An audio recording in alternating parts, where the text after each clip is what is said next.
It's the building most people think of as City Hall, but by the end of this story, you might start seeing it as Tulsa's Silicon Valley. We started writing code in 2018. Mitchell Sims is one of several tech startups in the incubator space at 36 Degrees North.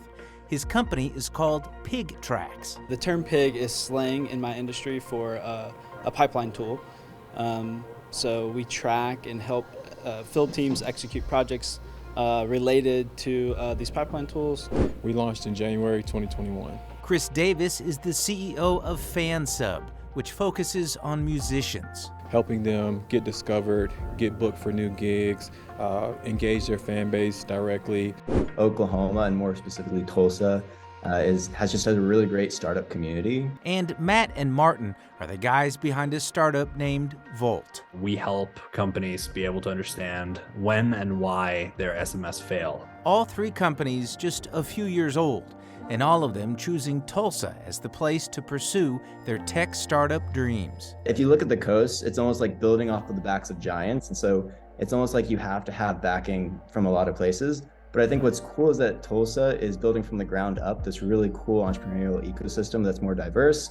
And so if you have an idea that you want to launch and really create, there's this really great supportive network. Tech in Tulsa is, I would say, still in its nascent stages, but it is developing and growing very rapidly. Peter Mullen is with Regent Bank, which recently launched an initiative to specifically focus on tech startups. So, for example, I'm personally going to be a resource for people who do want to start a company, and I can help them kind of navigate the landscape. And as for the human capital needed to fuel a tech-based Tulsa, we've got a little over 180 students actively enrolled in the program right now.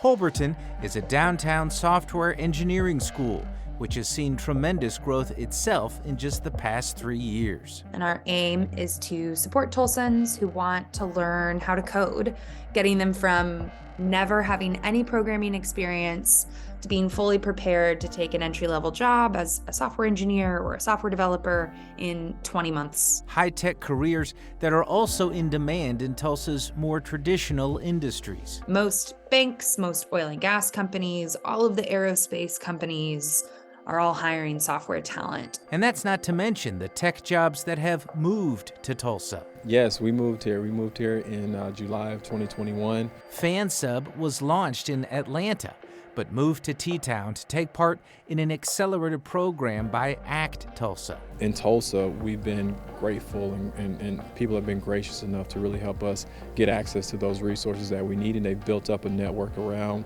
these, startups. The growth of tech in T-Town through a foundational formula of financing, personnel development, and entrepreneurs. At Tulsa, we're playing the long game, and we are building a future. We're helping to create an ecosystem here where they have a legitimate pathway to start and scale their company here. Everyone is kind of leaning into this idea that we could build an economy in a place like Tulsa that really is dependent and based on technology and innovation. Burt Mumolo, News Channel 8.